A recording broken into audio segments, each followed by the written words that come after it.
fantasy.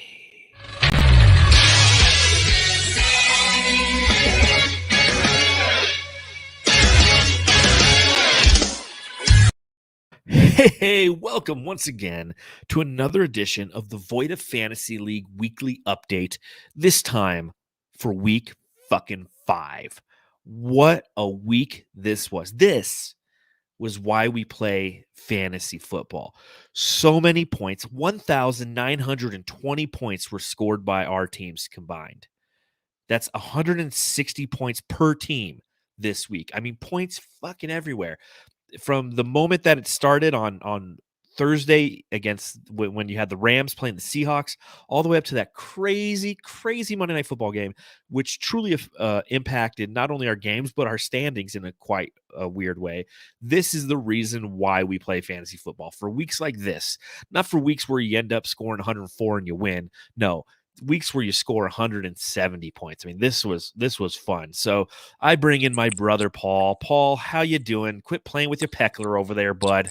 Well, I'm peckler you now today because I feel like, I'm pretty proud. Got a win in there. Got another win in the old column. Yeah, that was an impressive win. I'll bring up one of the awards. In fact, let's just go through the scores first. You should. I'll start with this one. Let's start with this award right here. The Brass Balls Award for the ballsiest decision of the week. The Brass Balls Award. I haven't changed. Award. What's that? The Tony Award. Tony. Damn it, am I wrong? I don't know what the awards are, so I'm just guessing. No, it's the Brass Balls Award. No, and this goes to Cruising to Last. And here's why. Because Ron, who I have to change his name from Cruising to Last to just like Ron, after a great Thursday night performance by Robert Woods and somebody else, DK Metcalf, something like that. He ended up scoring like 67 points on Thursday night, and he changed his name to Spankin' Ya Pecker. Yeah, I know. Because he was playing against you. Then you spanked his... Then you spanked his peckler. I texted you and I said, watch my team blow up today, dude. And here you go. Final score 186 to 162. And kudos to Ron. He changed his name to Spanked by Pecker after you spanked him. So, Brass Balls decision goes to Ron for being ballsy enough to kind of, his name was, he was going to spank a pecker. He was up 57 before I even went into that text that I texted you. So that's still ballsy. I'm just being that guy. But I was down 57 points. And I'm like, I don't know, man. I felt so good. So, it worked out in my favor. Thank God. And now you have a record of 2-3, as does Ron. And here's what's interesting. If you look at the standings in this league, the majority of the teams are 2-3 or worse. So this is a reminder. I mean, there's 14 regular season weeks. If you are Matthew's team, the Diamond Dogs, for example, and you're 0-5, you're only 2 games technically out of the playoffs. So it's, there's 2 or 3 teams at the top. Yeah, I was looking at it this morning. The team that's in 6th place right now, which is, as I pull up the old phone 7th. ski, which is pretty impressive for a team that auto-drafted. But the team the only trades, so So Thwomp is in 6th place right now with a record of 2-3. So again, if you're in last place, 0-5, you're not even that far out. If you're in second to last place, we have 2 1-4 teams, and we have 1 3-1 team. I mean, you're not that far out. That's, again, it just goes to show you that's why fantasy's fun. That's why we play the games. Going through some of the other scores that we have here, obviously one of the ones that we want to talk about right off the bat, the best game of the week. Although the game of the week was Thwomp versus Sax in the City. This turned into it. I mean, beat by a girly, a team that has been invincible thus far this year, is up 179 to a shit ton. I mean, Brad doesn't have a chance. The big Waller brand doesn't have a chance. And he's got Lamar Jackson and Hollywood Brown. And the worst part for me personally, I'm just like, beat by Gurley's going to win again. At least John's not alone at the top. Ty. Can't say that anymore. Tyski. Fucking dumb. Oh, man, I love it. All right. It was so well. And so I was literally sitting there with my phone and I'm doing the math in my head as that final possession's happening. And I'm thinking, I'm like, okay, Brad can't win this unless they throw it to Hollywood Brown. I was actually thinking more along the lines of throwing it to Mark Andrews because in another game that we had, Dicka's Yeah, that's Bastards what I was versus looking at too. TB12. That's exactly what I was looking If at. Mark Andrews comes out and scores like 45 points or 43, something like that, and brings Dicka's Bastards all the way back against Brian Carter and A tight end to bring TB12, you that far is ridiculous. it's unbelievable. And so I'm If only thinking he on started Kittle. that last possession, I'm like, if he throws it to Mark Andrews, Dicka's Bastards is going to pull this off. TB12, who is going to go ahead and get this award right here. Nope. That's this one. The Forrest Gump Award for the team that was Stupid is, stupid does, sir. He started Dalvin Cook, and Dalvin Cook didn't play. Yeah. So, I mean, he put it in the text thread. He was already just kind of pissed off. He's like, dude, like, this sucks. Like, you look at his team, and it's just like, I look at it, and I'm like, wow, what a great team. But, like, everyone's been shot. Like, yeah. It's just injury. Oh, he's going to start. Nope. No, he's not. Like, yeah, that's, I mean, Carter's having to deal with that right now because all those injuries, all that annoyance. I mean, he's still 4-1. And the one loss was to me when he lost Dalvin Cook and Christian McCaffrey. And you're still 4-1. I mean, yeah, McCaffrey was gone relatively early. I don't know. I don't want to admit. He knows what he's doing. He'll be fine. But exactly. It's just like I was looking at his team and I was just like, geez, man, because Dicka's Bastards was coming back. And you know what? Now he got another win. So, surviving injuries, huge. But again, going back, to the Gurley versus the Big Waller brand game. That's going to be such an impact. He throws it in. And it's to Hollywood Brown. I'm sitting there and I'm doing math in my head real quick because at that point, Brad was down like 12 points. I know. Right? Or I think it was 13. It was 13. Yeah. He got the reception. And the 2 6-pointers. Yeah. It's insane. Oh, wait, what was it? Because it's not 6. I don't know. Man. No. It's 6 points for a touchdown, 6 points for a touchdown, and one reception. 4, right? Is it? Then he was down. Then he was, he was down 11. He was down 11. So it's 6, 4, and 1. I mean, it was just. And I was sitting there, and here's the interesting thing, and I'll pull it up while I'm kind of talking here. How many total yards did Hollywood Brown end up with? Like on that play, how close was he? And I don't like fractional points. That's why I don't have fractional points in this league. I do fractional points in my other league. I love them. Yeah. I know. Well, because like if you get then there's no tie. 7 yards, it's very hard to tie. But if you get 7 yards, it's 0.7. That's what I always say. I'm like, well, it's a game of inches. Shouldn't fantasy football also be a game of inches? That's the only argument I have against it. There we go. Pulling it up. Hollywood Marquise Brown. How many total yards did he have? God, I can't believe Lamar. So just so you know, I had a 4-leg parlay. And it was Lamar over 250 yards, Taylor to get a touchdown, Marquise Brown to get a touchdown, and Lamar Jackson to get a touchdown. But because he didn't run it in and he fumbled it, so I lost him. But it would have been a big win. But, Oh, yeah. Yeah, I didn't win any money on last night's game. I did one thing. So. 125. 125 was Marquise Brown's total yards. So it really didn't matter. But I mean, it's just what a game that was. The game of the week that was featured was Thwomp versus Sax in the City, just because, Thwomp coming into this week was the leading point getter in the entire league, and it didn't reflect it in his record. He was 2-2 entering this game, and then you're going against the 3-1 Sax in the City, who is another team that's just loaded and kudos to Sax in the City. They survived Russell Wilson getting hurt because this is the Russell Wilson team, 171 points. Without Russell Wilson, essentially, I think he ended up getting 10 points. I mean, again, it just goes to show you, there was a shit ton of scoring this week. Let's see, the leading point getter here, Kyle Pitts, 30 points. Cortland Sutton, 29. Marquez Callaway, 24. What this week was the week of all the guys who were hyped up in fantasy preseason coming through. They needed to prove it or be dropped. And a lot of them proved it. Like, no one's going to drop Pitts now. I bet they'll hold on to Callaway. If I had Callaway, I would have dropped him. I did in another league. I mean, so... Kyle Pitts was the guy who's just like, you're like, I guess I'll just put him on my bench and try something else. But it was Jonathan Taylor who really The only 37 reason, points right off the bat, got that touchdown to start the game essentially.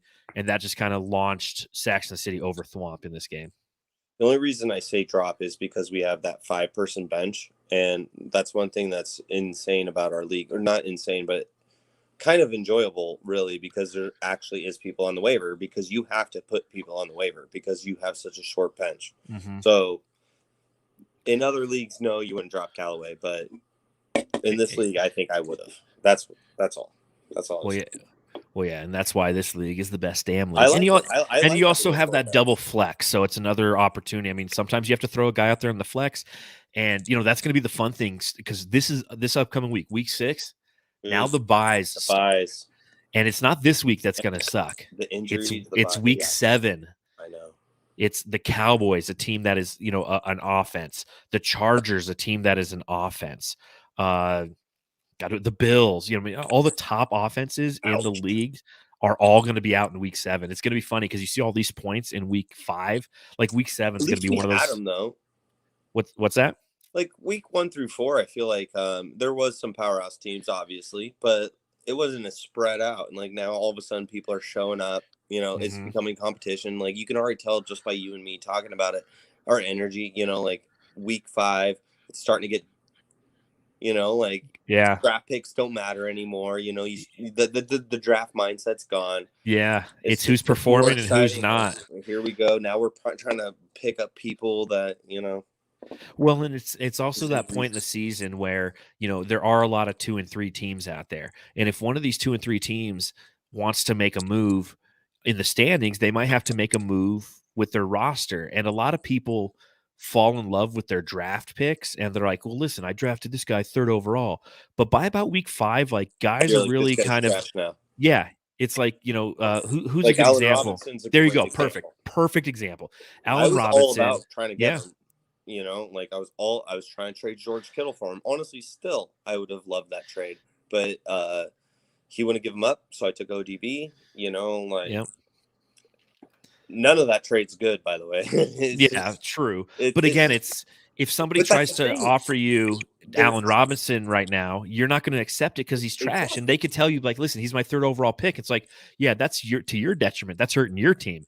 Like the draft capital doesn't matter anymore. It's all about performance. Well, when you're throwing names like Kittle and ODB out, which I literally that was what that trade was, 2 weeks ago? Neither of those players have much worth right now. Like, I mean, not completely, but you get what I'm saying. Like they're way lower on the tier just in 2 weeks. Like that's how quickly it goes.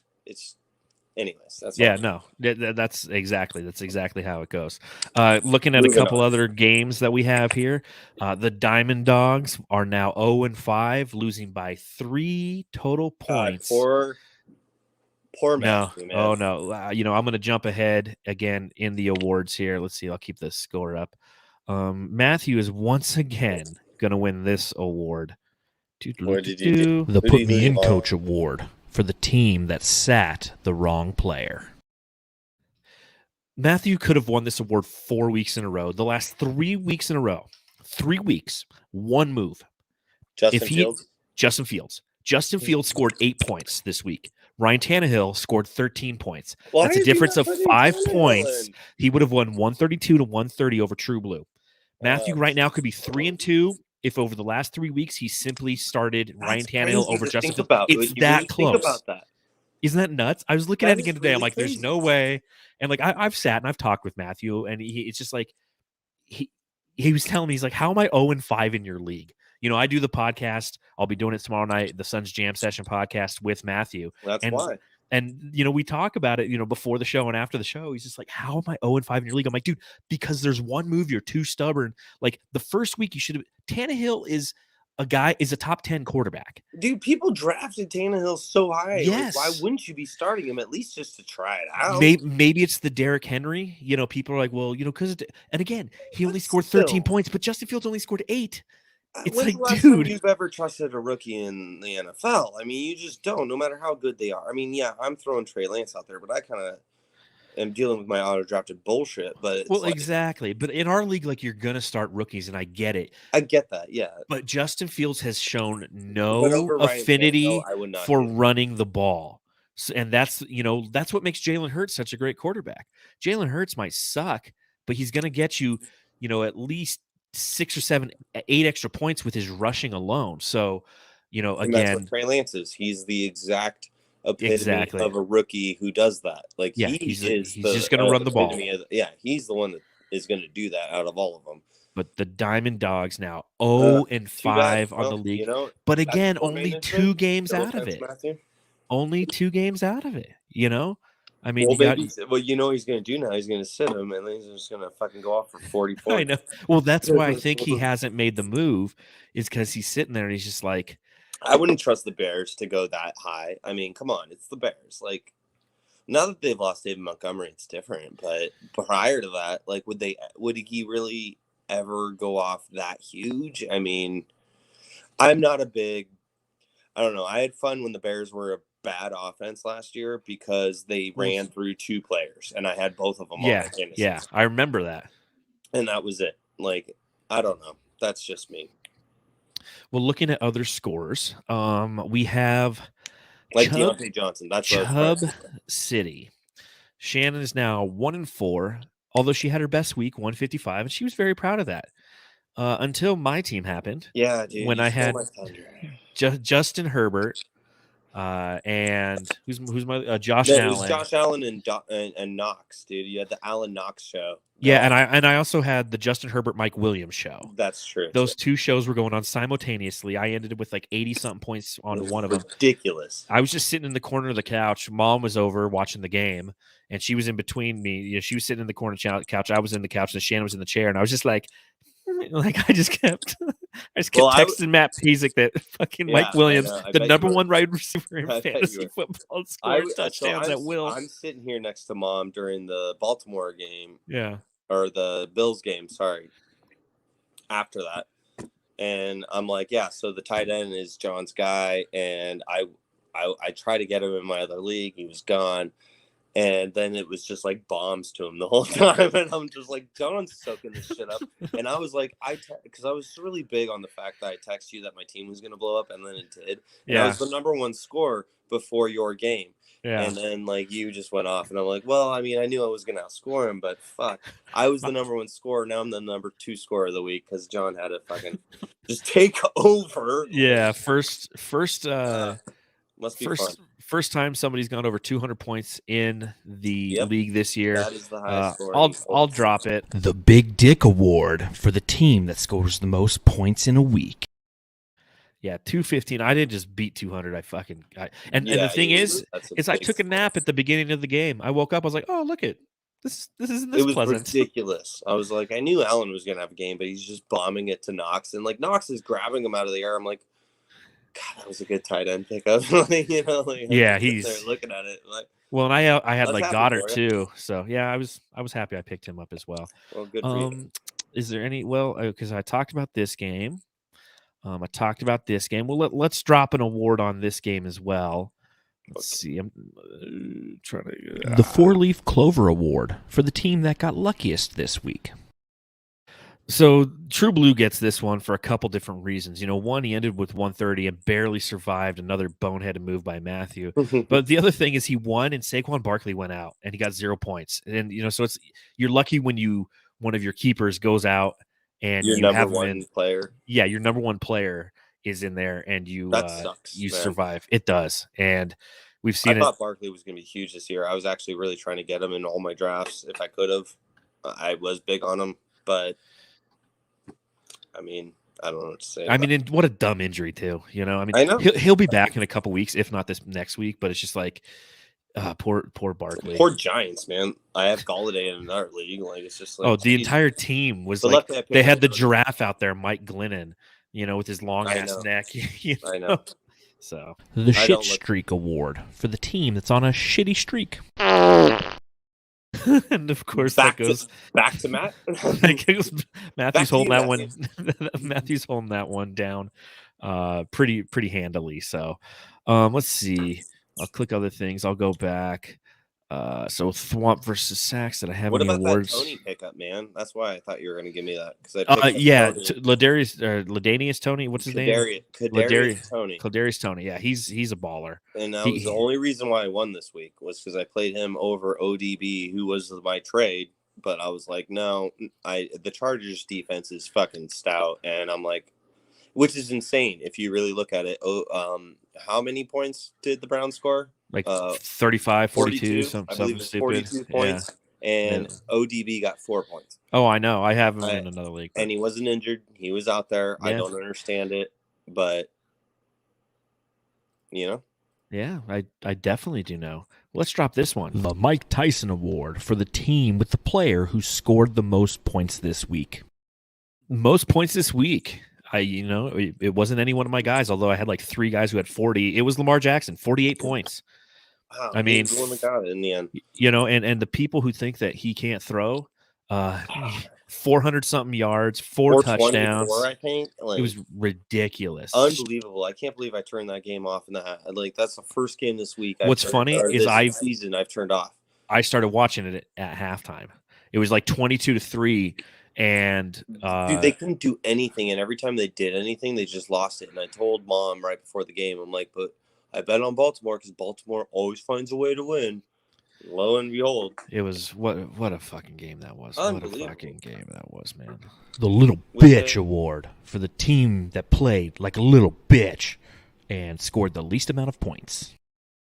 I kind of feel wrong giving this one to Dick's Bastards because he scored 125 points. Like, that's a lot of points to lose. But, I mean, that's the Little Bitch Award. That goes to show you how high the ceiling was this week. I mean, the lowest score was 125, where we've had weeks where people are scoring 80 points. You're scoring 105 and you're winning. I mean, it really was kind of a monster week. I hope it stays this way. This is when fantasy football is fun. Yeah. This is when fantasy football. You're like, my shitty player outscores your shitty player.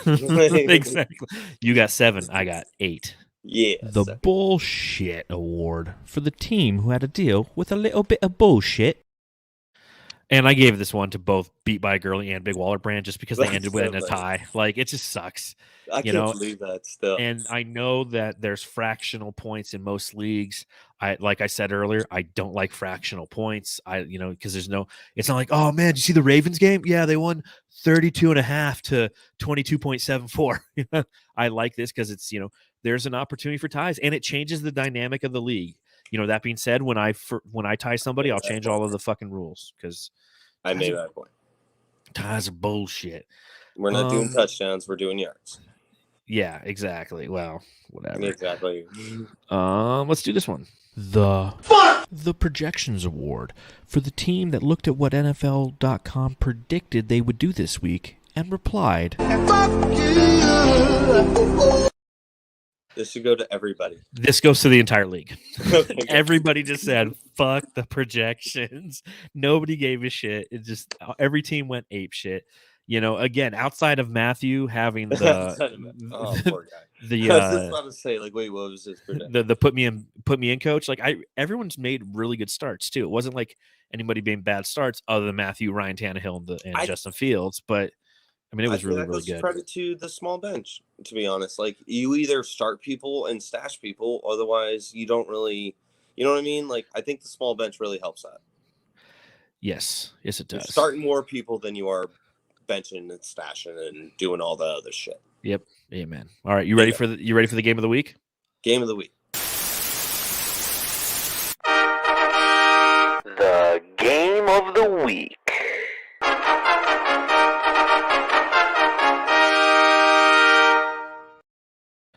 Lead Farmers versus Beat by a Girly next week. Oh, that's a game right there, folks. Undefeated teams. Correct. The 2 undefeated teams are going at it.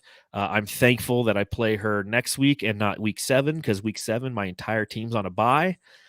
So yeah, I have. What's the projections? Do you know? Can you list it off? The projections for at least as of Tuesday night. Yeah, as of Tuesday night. Week 6. Who is projected to win by the experts? I'm projected to win 122-96, but that's because she currently has an opening in. Yes, and it's a quarterback because it's Is that right? No, I'm looking at the wrong one. Okay, here we go. That was Shannon.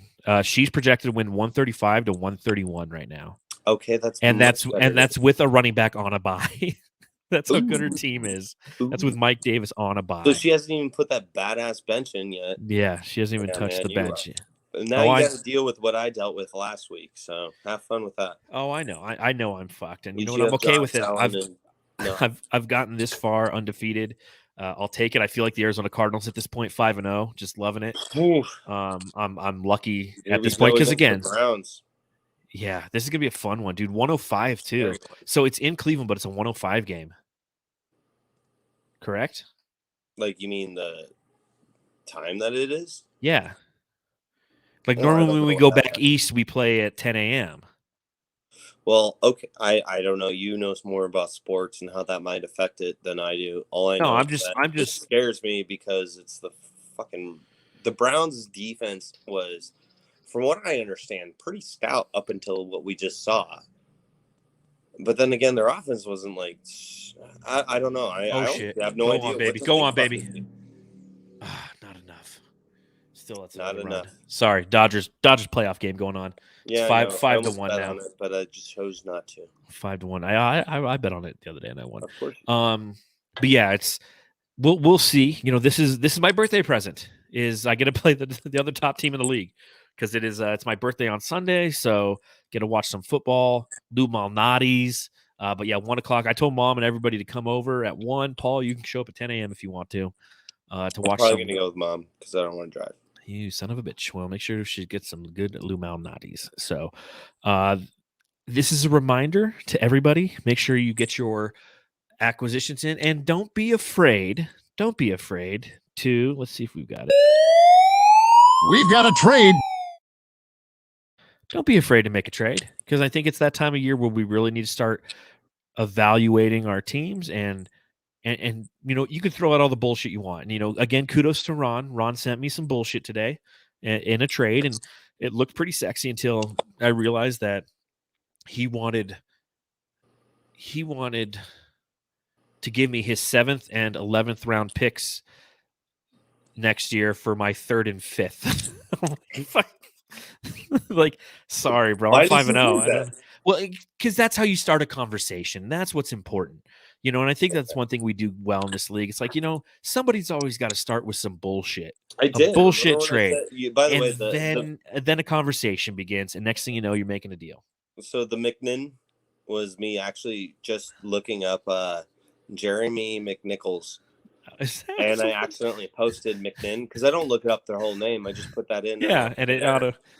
Yeah, And Brad it's and on I the are both post like, page, yeah. apparently, and not the search page. And I just wanted to see because I honestly thought with AJ Brown and Julio Jones out, his target share was going to be huge. But when AJ Brown came back in, I was off it, so I just wanted to see how he performed, which was shitty. And that's what that was really all about. Okay, I didn't know what the hell was going on. So That's all. all Just right, a well, fair simple enough. mistake, guys. Sorry. Well, there you go, ladies and gentlemen. Week 5. What a week it was. We'll see you same bat time, same bat channel. Do you know where I'm at right now? Reno, Nevada. Do you know where I'll be next week? Spokane? Nope. It's actually Spokane. Oh, you'll be in whatever. You'll be in Phoenix, Arizona. Nope. Well, then I don't know. I'll John. be in Palm Desert, California. Of course. I said Spokane, and everyone looked at me like I was cross-eyed when I was in Washington. So, but I'm back in Reno, and the high today was 49 degrees. Spokane. They call it Spacompton. Spokane. Spokane. I like that one. Spokane. All right. We'll see you next week, everybody. All right, Lynn. Thanks.